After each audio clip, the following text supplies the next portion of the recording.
Shri Caitanya Jaya Nityananda.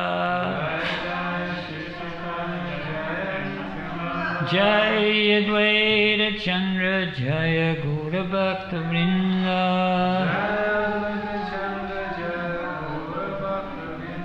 Jaya Jaya Shri Caitanya Jaya Nityananda. Jaya Advaita Chandra Jaya Gaura Bhakta Vrinda.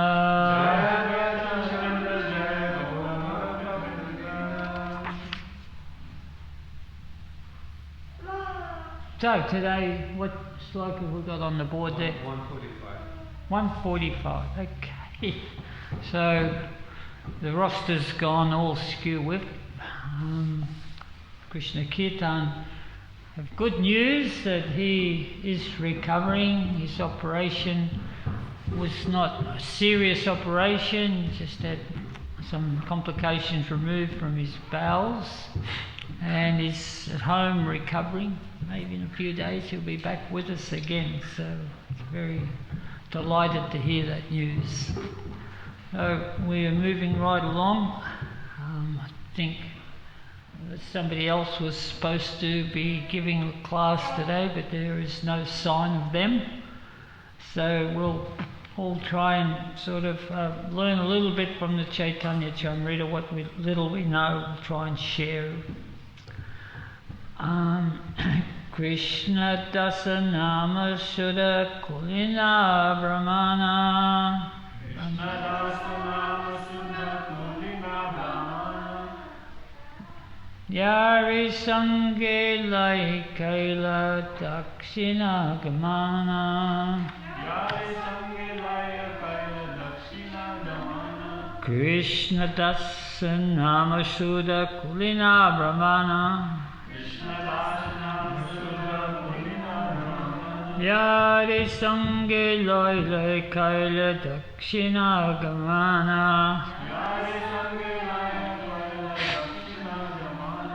Krishna Dasa Nama Shuddha Kulina Brahmana. Yari Sange Loi Loi Kaila Dakshina Gamana.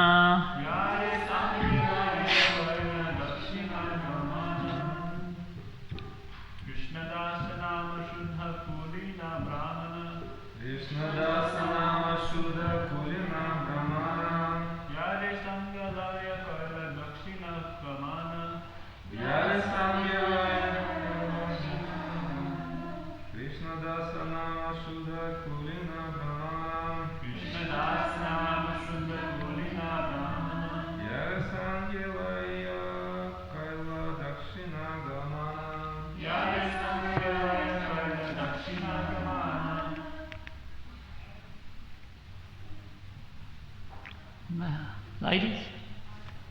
Krishna Dasa Nama Sudha Kulina Brahmana. Krishna Dasa Nama Sudha Kulina Brahmana. Yara Sangha Laya Kaila Dakshina Gamana.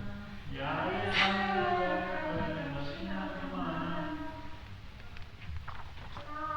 Krishna Dasa Nama Sudha Kulina Brahmana. Krishna Dasa Nama Sudha Kulina Brahmana.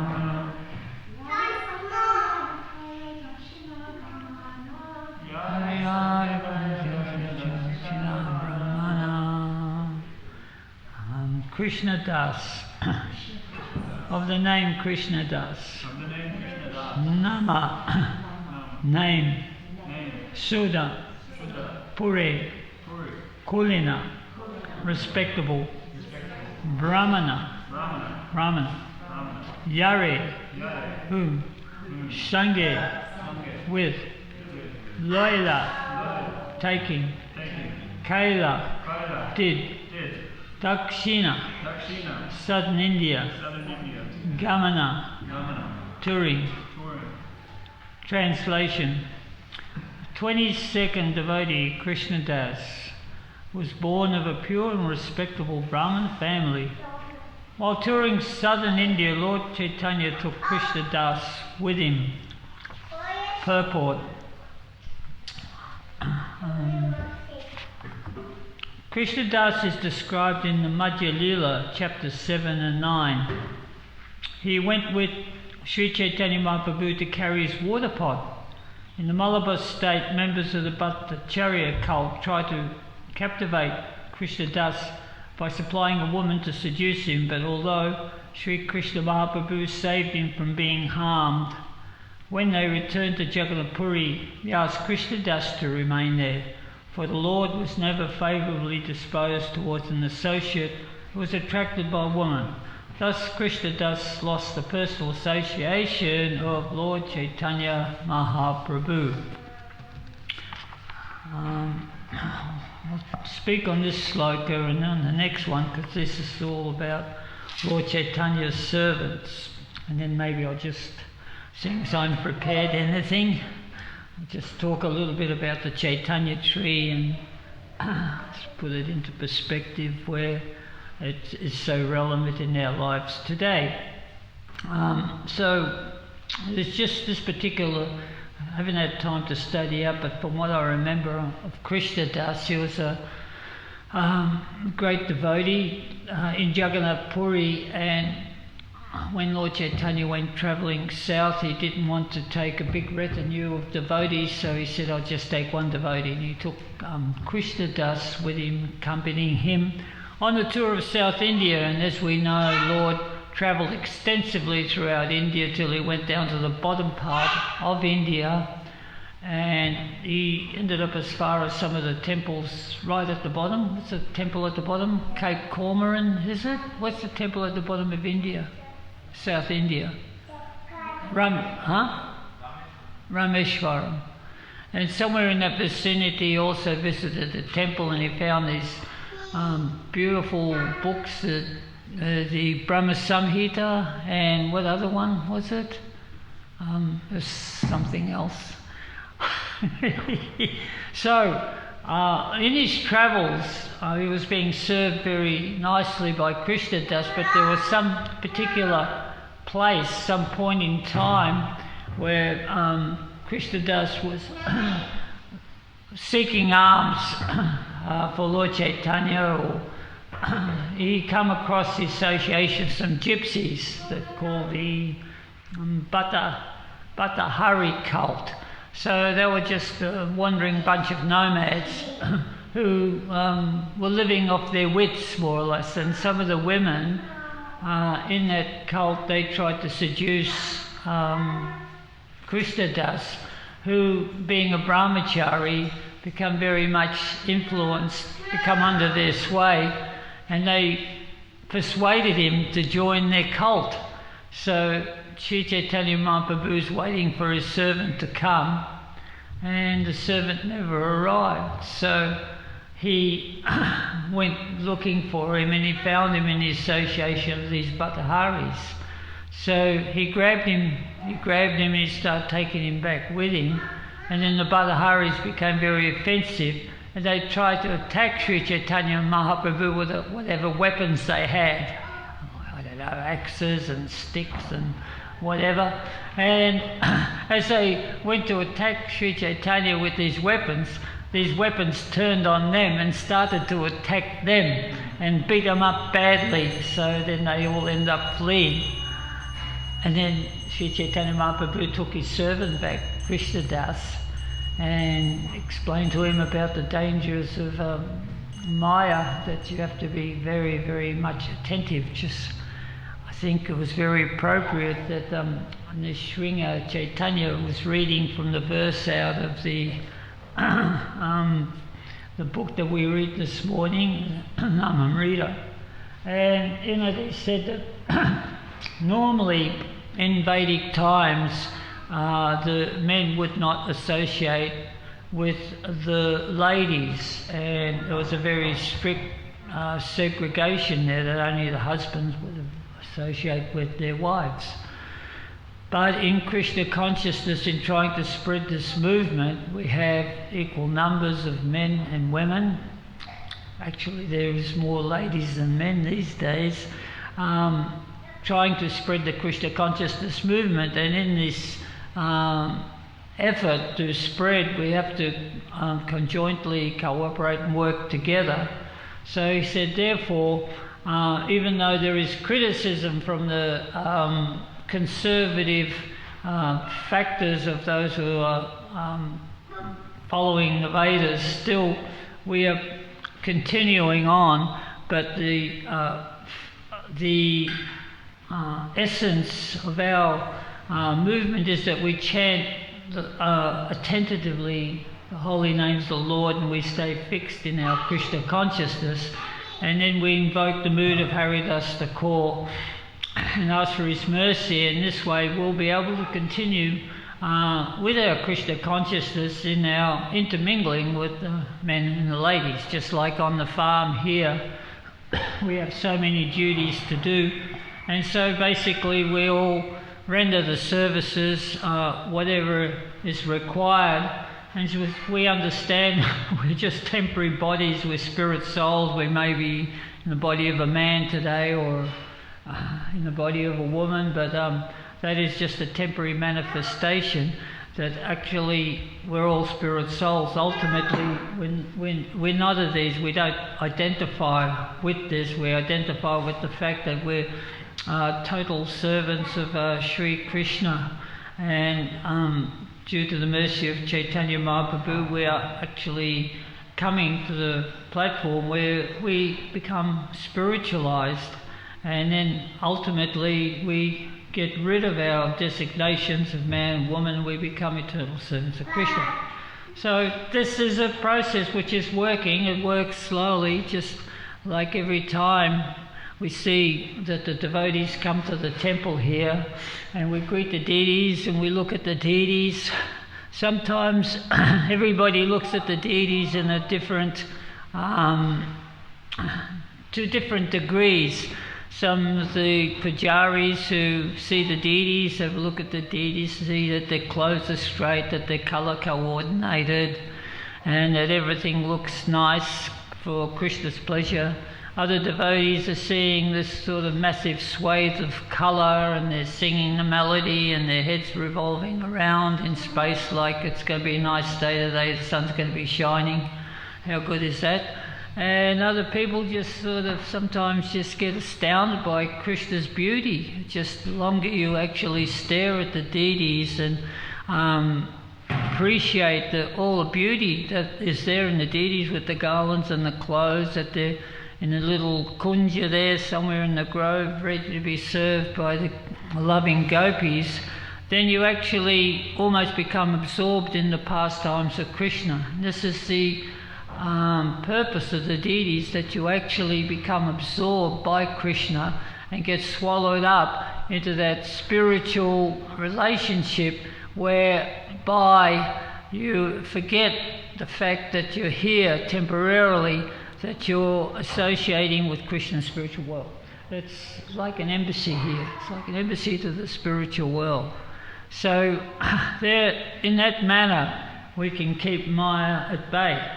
So Maya is so strong. This is just a lesson that we actually learn from Krishnadas. So here we have the ultimate position, right? We all want the best service we can get, where we can be fully engaged, right? And so here is this person who is fully engaged in Krishna's service, yet he sort of wanders out of Lord Chaitanya's service, Krishna personified, and he wanders out of the range of his association for just few brief moments, and he falls under the sway of Maya. So Maya's got a plan for everybody. She's sort of very determined to keep the living entities here in this material world. And so Prabhupada always used to say the danger about you disciples is that you don't fully understand the seriousness of Maya personified, that you don't take it seriously. So this is it, that we have a very, very nice process of Krishna consciousness whereby we can sidestep all the dangers of this material world and become totally immersed in spirituality. Yet there is so many distractions that Maya throws in our way. Sometimes she doesn't even have to throw them in the way we go looking for them, right? Sort of say, oh, Maya got me. No, she didn't. you haven't controlled your mind, Prabhu. So therefore we have to bring our mind under control, and so the mind control is the chanting of this Maha Mantra. That is the basis of everything. Just like Srila Prabhupada said, really have to become focused. If we don't chant our rounds fully, then we let Maya in. She's looking for a chance. But in Bhagavad Gita, Krishna says 7.4, he said, Maya, this material energy, what's that sloka? Maya metam tarantite. Devi hi asya gunamai mama maya dharatyaya tarantite. Anyway, we got the first two lines. Devi hi asya gunamai maya dharatyaya. So this divine energy of mine is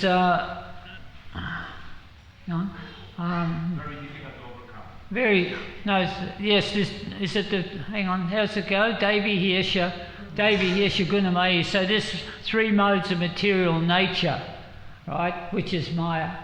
Very difficult to overcome. But one who is surrendered unto me can easily cross beyond it. Right? So that is the process. In Bhagavad Gita, Krishna assures us that. So when we greet the deities, the essence is that we look at the deities very, very intently. We look at Krishna and we study Krishna. And we know that Krishna is looking back at us. He's studying us as well. And so we have this relationship. And then when we actually see Krishna, the value of Krishna, that is non-different from his form, his names, his pastimes, and it all comes together in one. Huh? All comes together in one. There's Krishna, there's his holy name, we're chanting Govinda, Adi Pushan prayers, and we're remembering his pastimes with the gopis, Chintamani Prakaras. That's why we sing the Govinda prayers, Chintamani Prakaras Satnasura Kalpa Vriksha. So many different pastimes with the cowherd boys, thousands and millions of cupids and gopis, and so we're in this pastime, we're involved. So if we become involved like that, then Maya can't touch us. So therefore, greeting the deities is such an important part of the process, daily process in our service. So having said a little bit about this purport, I'll move on to the next sloka, because it also talks about the subsequent servant that Sri Caitanya Mahaprabhu took with him to Mathura and Vrindavan, because Krishna Das blew his opportunity. Here he has the most ultimate service. They're serving Sri Chaitanya Mahaprabhu, and as he said, he blew it. He totally forgot the Lord, and he became very much swayed by the influence of Maya. So Sri Chaitanya Mahaprabhu, because he was such a renunciate and he'd already chastised so many people, his associates, for inappropriately associating with women, so he just had to leave him behind. And it actually said that it broke his heart. It broke Krishna Das's heart, at how he made that mistake, and he lost his great service. So the next sloka is Balabhadra Bhattacharya Bhakti Adhikari Mathura Gamani Prabhurayeno Brahmachari. As a bona fide devotee, Balabhadra Bhattacharya, the 23rd principal associate, acted as the brahmachari of Sri Chaitanya Mahaprabhu when he toured Mathura. Purport: Balabhadra Bhattacharya acted as a brahmachari, or personal assistant of a sannyasi. Sannyasi is not supposed to cook. Generally, a sannyasi takes prasad at the house of a grihastha, and the brahmachari helps in this connection. The sannyasi is supposed to be a spiritual master and a brahmachari's disciple. Balabhadra Bhattacharya acted as a brahmachari for Sri Chaitanya Mahaprabhu when the Lord toured Mathura and Vrindavan. So, from what I remember, I would have loved to have read a little bit about it just before hopping onto the seat here, but if anybody's studying on the phone and they have some information, Balabhadra Balabhadra Bhattacharya, very appreciative, but he was a very, very humble, sincere, loyal devotee to Sri Chaitanya Mahaprabhu. I remember when Sri Chaitanya Mahaprabhu went to Vrindavan, Balabhadra would be very mindful of him, and because Sri Chaitanya Mahaprabhu, he insisted on sleeping on the ground, so therefore they would make so many arrangements every night that he'd have the most comfortable situation he could, and that his prasadam would be available, and they'd also administer all the devotees who want to see Sri Chaitanya Mahaprabhu. It was a very, very intense service, and he performed it very wonderfully. That is all I can remember from this at this point in time. Does anybody have any other comments about Balabhadra Bhattacharya that they can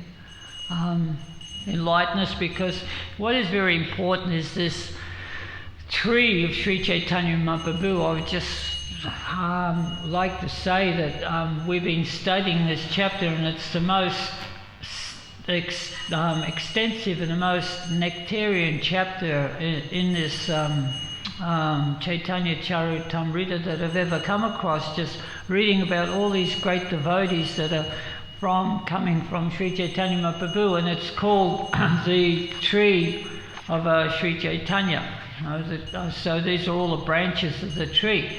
So this is compared to like the seed, like Sri Chaitanya Mahaprabhu is the seed. So one very poignant point is that people in this day and age, they know Kali Yuga is very, very severe. So they're waiting for this age of enlightenment in this Kali Yuga. You know, they're knowing that there is going to be a golden age in this age of Kali. When is it happening? So from my understanding, and it's verified by Mukunda Maharaj, who also gave the class, is that the age began 500 years ago with the coming of Sri Chaitanya Mahaprabhu. He was like the transcendental postman, said, okay, here's your process to achieve the high status of life, and if everybody comes to this process of Krishna consciousness by chanting this Hare Krishna Maha Mantra, then we'll have that golden age of enlightenment. And he also gave us those encouraging words, Prativite Chedato Nada Hari Gram, Sarvat Mahapachara Hoibe Moranam, that in every town and village throughout the whole world, this chanting of the holy names will be heard. So he made that prediction, but it was the seed. And what he did, he spread the holy names in South India. It's like when he was touring with Krishna Das, however, everybody who heard him became totally transfixed by Sri Chaitanya Mahaprabhu and started chanting holy names of the Lord. So if you follow in the footsteps of Sri Chaitanya Mahaprabhu in southern India to this day, there are so many villages that are Vaishnava villages, right? And some villages are pure Vaishnava still. They're still worshipping Sri Chaitanya Mahaprabhu. Have you been to any of those? Or on Padayatra they go.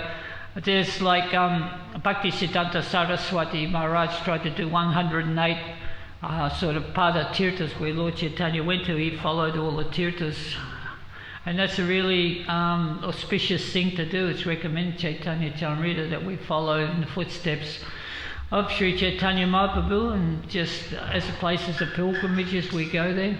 So anyway, South India became totally... A lot of South India became switched on to the chanting of the holy names of the Lord. But still, Sri Chaitanya Mahaprabhu didn't cover the whole world. He just covered India. He said that he made a prediction that it was going to go spread all over the world. So obviously, this was the planting of the seed. And then, of course, subsequently, when the seed begins to grow, you have trunks and you have branches and you have leaves. So in this way, he relied, he just planted the tree in Bharat Bhumi, and he relied on all the branches. He said, I can only go in so many places, but I rely on my devotees. So as the solid trunk, all these different branches and leaves and of this bhakti tree began to spread, and it is a very, very strong tree. So we're talking about the 24th, 25th branches, 26th branches. There were so many branches. From them there were other branches, and subsequently down the line, the branches, sometimes a tree, after Sri Chaitanya Mahaprabhu left, it was the disciplic succession. It still kept it going for quite a while. When we talk about Narottam Das, he had the first Hare Krishna festival in Katuri, and there were so many thousands of devotees that came from all over India. So even up to like 50 to 100 years afterwards, the movement of Sri Chaitanya Prabhu was very, very strong, but somehow or other, because of the forces of material energy, it began to come under attack from other different philosophies, Mayavadi philosophies, even the sort of the Sahaja philosophy, and it became a little bit, it shrunk. So sometimes when you have a tree, you see a tree, and I'll give you an example of the Nim tree out the back here. Right, we have a Nim tree here, and like about a year ago, I was looking at it and I thought, wow, it's dead, it's died, right? It's withered because nothing was happening there, and we'd talk about chopping it down.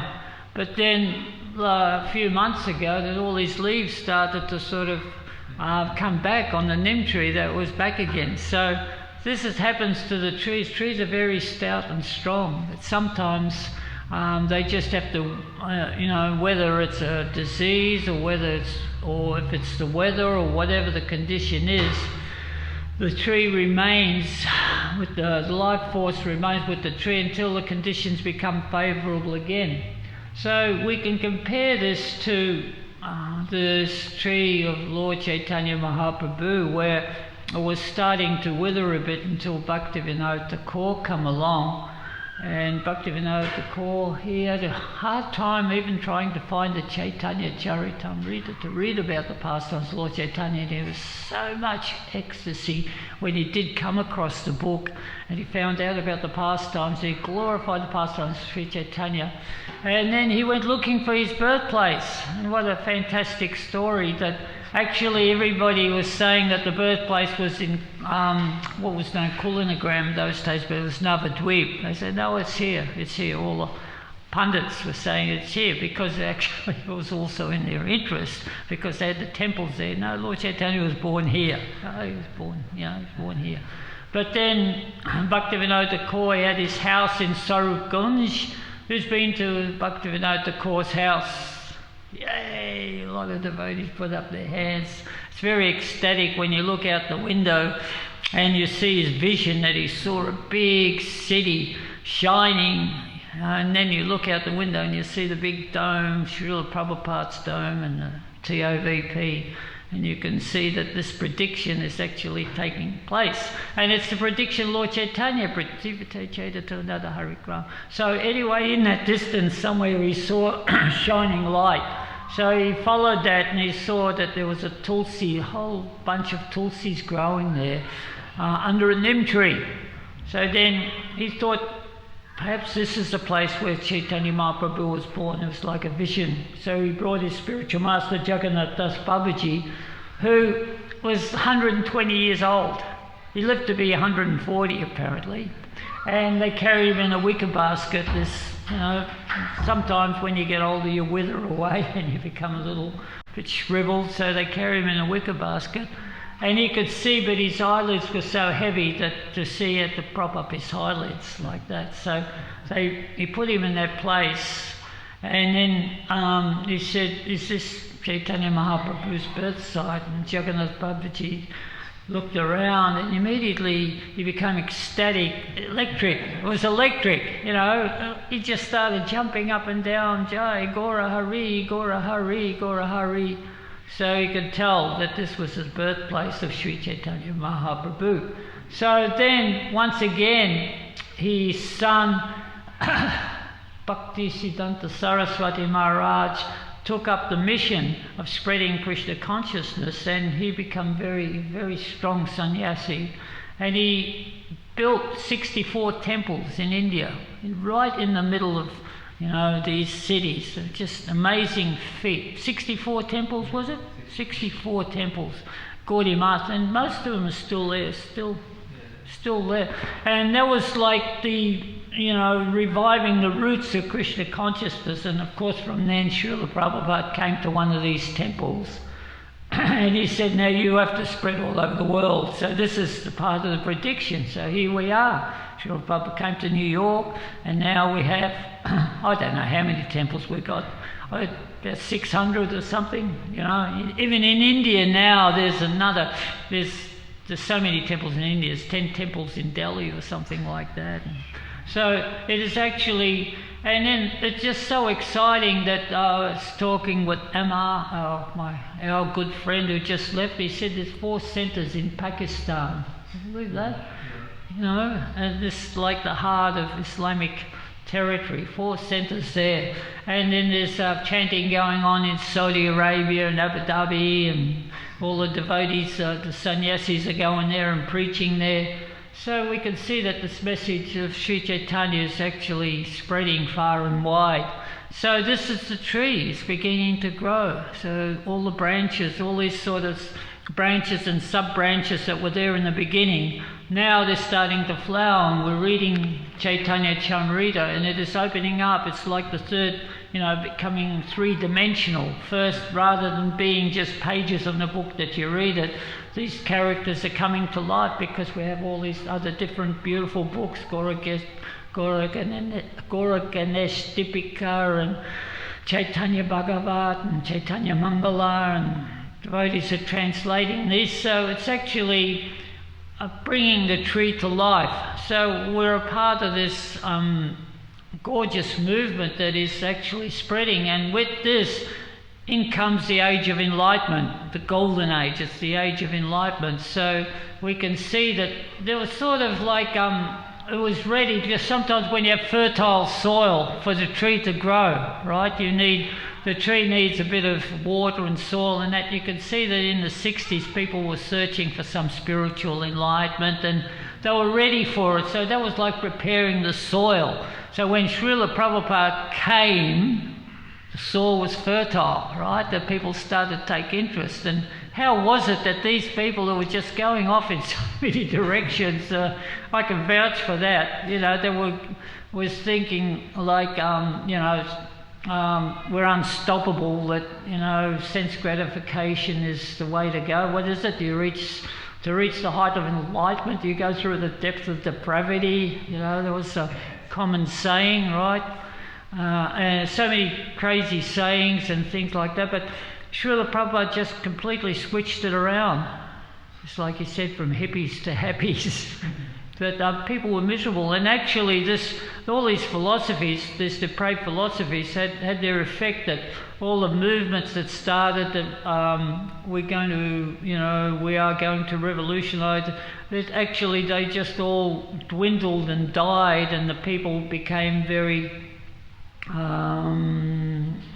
much contaminated by the material energy. So Prabhupada actually transcended, to pull the devotees out of that mire that they were going in. So this was the direction that he was able to lead people in, and it's really amazing that with this whole movement that we're in, it's all done through music, because when the seed was being planted, people were singing, expressing their sentiments through music, and music was the sort of via medium for people to understand. And then when the chanting of Hare Krishna come along, that was just music. It was pure music, right? And actually all the other music, I was just speaking with somebody, like there's 164 ragas in the spiritual world. And then in India, when you learn music, you learn all these different ragas. So ragas incorporate all sorts of music. So even in the modern music that we have today, jazz and rock and roll, and they just maybe one raga or two ragas that are just based on, all the different variations. But then there was all the other ragas, and the chanting of Hare Krishna is also unlimited ways in which you can chant in all the different ragas and different meters and everything like that. So Krishna's names are unlimited. So this is like a flood. So we're like the leaves on the branches of the trees. We are sort of starting to shine and give life to the tree. And in doing so, we become part of this whole process whereby we are all on this journey where we can not only revitalize this misguided civilization at this point in time, but this is our gateway back to the spiritual world in this process. So it's we're very fortunate. What can I say? So, having said that, we got through. So, would anybody like to add anything to this at all? Any more information about Ballabhadacharya, or comments, questions? Comments? Anyone? Personal realizations? The man with his hand in his bead bag. Jai, all glories to him. Looking, isn't that good? Sadhu, leaf of a tree. Jai, all glories to Srila Prabhupada. Thank you very much.